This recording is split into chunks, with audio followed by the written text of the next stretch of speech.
Сайн багтаа та бүхэнд өнөөдрийн мэндийг хүргэе. Өнөөдөр хөмчлөгээр би та бүхэндээ арьс арчилгааны нэгэн маш чухал найрлагын талаар ярилцахаар шийдлээ. За энэ хүү зүйл маань юу вэ гэвэл retinol гэдэг зүйл байгаа. Охтууд маань бас мэдж байгаа. Миний хувьд бол ерөнхийдөө retinol-ыг skin care-эндээ оруулаад сүүлийн бараг 2-3 жил хэрэгжилж байгаа. Энэхүү зүйл нь яг ямар хуу үйлчлэгээ үзүүлдэг, яадаг одоо гэдэм бэ гэвэл нүрийн тосонд хэрэгжилдэг нэгэн чухал найрлага байгаа. Витамин A гэдэг элемент, витамин C гэж бас бид нар арьс арчилгаанд хэрэгжилдэг. Retinol бол витамин A. Гэхдээ витамин A гэж нэрлэгдэхгүй дандаа retinol, retin-A or retinoid гэсэн нэршлүүдээр явдаг байгаа. За яг retinol ямар үйлчлэг үзүүлдэг вэ гэхлээр үрчлээний эсрэг маш чухал нөлөө үзүүлдэг. Нимгэн үрчлээ үүсэх эсвэл яг үрчлэгдэхээс арсыг сэргийлдэг. Мөн арсан дээр үүссэн нөсөө толбыг бүдүүрүүлэхэд бас аягүй чухал үйлчлэгээтэй.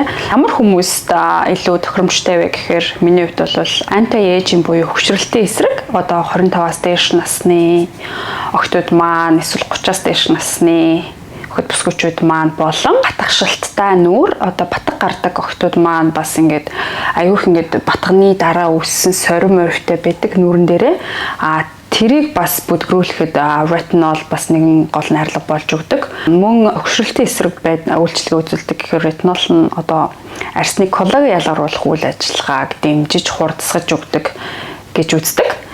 За retinol кремийг хэрэглэж эхлэхэд бас жоохон сөрөг нөлөө гэх юм уу одоо жоохон таалагдахгүй юмнууд бас байгаа. Тэр нь юу вэ гэхээр яг анх хэрэглэж эхэлж байгаа хүмүүст нэлээ одоо хүчтэй арсыг цочруулж өгнө.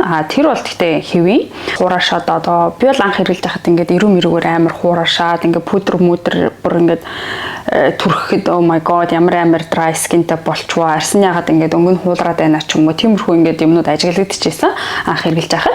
Гэхдээ энэ бол хэвийн зүйл яг нөгөө арс жоохон дасаж өгөх хэрэгтэй байгаа учраас тиймэрхүү үйлдэл гаргадаг.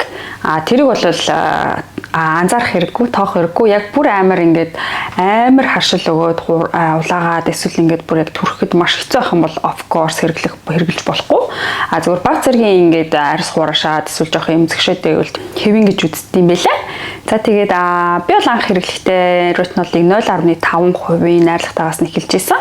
Тэгээд цаашаага 1% найрлагатай retinol тусыг одоо хэрэглэдэг. Гэхдээ энийгээ дуусгачаад би бол retinol хэрэглэхээ болоод tretinoin буюу нэлээд хүчтэй арай өндөр найрлагатай зөвхөн нөгөө нэг эмчийн бичгээр эсвэл dermatologist-д дээр зарагддаг тийм тос хэрэглэе гэж бодож байгаа. Яг тэр одоо миний насан дээр бол тиймэрхүү зүйл хэрэглэхэд бол бэлэн болсон гэж үзэж байгаа. Ерөнхийдөө одоо 30 нилээн гарцсан охтууд маань члэнээс одоо яаж сэргийлэх вэ гэдэл жинхэнэ одоо санаа тавьж эхэлж байгаа. Тэгээд миний хувьд бол одоо бас ботокс бол хийлгэж үзээгүй, хийлгэн гэж бодож байгаа. Гэхдээ ботокс хийлгэхээс өмнө байж болох боломжтой юмнуудыг ерөнхийдөө туршиж үзэж байгаа. Хамгийн сүүлийн вариант нь бол ботокс байна гэж бодож байгаа. Тэгээд одоо гин байдлаар tretinoin гэдэг retinol кремүүдэд тусгачаа tretinoin руу бол орно.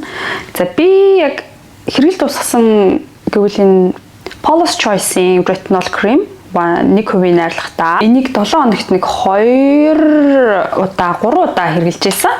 Нэрээ бас нэг охтуудаа хандаж хэлэхэд анх түрхэж хэрэглэж байгаа охтууд маань retinol-ыг 7 хоногт 1 удаа, тэгээд 2 удаа тэгээ ерөнхийдөө окей байх юм бол 3 удаа хэрэглэхэд болно.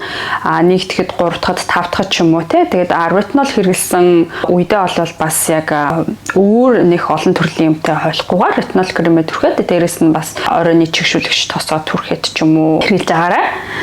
Өглөө хэрэглэх бол шаардлага байхгүй.